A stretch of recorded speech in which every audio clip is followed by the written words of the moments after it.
everyone. So this week we're going to talk a little bit about how to set goals, because I think it's one of those things in agencies we just shy away from. We don't like doing it because it makes us vulnerable. We have fear. People don't remember them. So what we do is we go into defense protection mode, like a little hedgehog in a ball, and say, I'm not going to have goals. The problem with that is that without a target, no one knows what success is.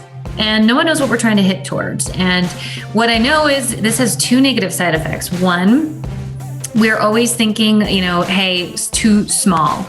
If we don't put a target out there, the worst thing that happens, we come far closer than if we had no target at all. And the second thing that I see kind of happening with the goals is that, unfortunately, we don't know how to track them, or we don't think that the team buys in. And I think that this is just one of those ways that it keeps us too safe, and we need to be a little bit more audacious. But a lot of times people don't know how to set a goal. And so that's where the whole thing goes off the rails. So the first step to setting a goal is knowing where you are now. I equate a lot of goal setting to losing weight or hitting a personal financial goal. You have to look in your bank account and say, well, if I'm negative $50, the first step is getting that to be positive, and that's a good step.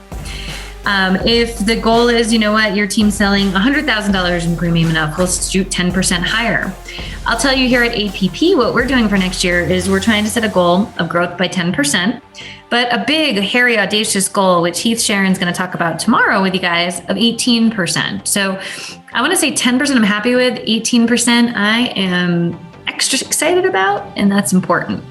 So the idea of setting goals is you got to find out where you are now. So I know we've been growing at about 10% clip. And we've made some additions to the team, like Heath, and 2 new team members earlier this year that I think are really taking root. So now we can clear away any obstacles for them to grow. So the first step is, where are you now? What have you been growing by? And then starting to work your way into what a goal is. And you can have more than one goal, which Heath will talk about.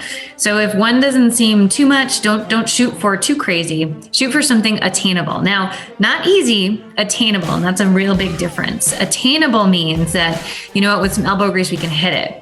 Going and saying we're going to double production, that's probably not attainable. Now, if you start getting the ball rolling and everything's aligning, you can keep upping that goal, no doubt. But keep in the back of your mind, you are going to want to keep setting these goals routinely and make them attainable. And the next thing you have to do is write them down.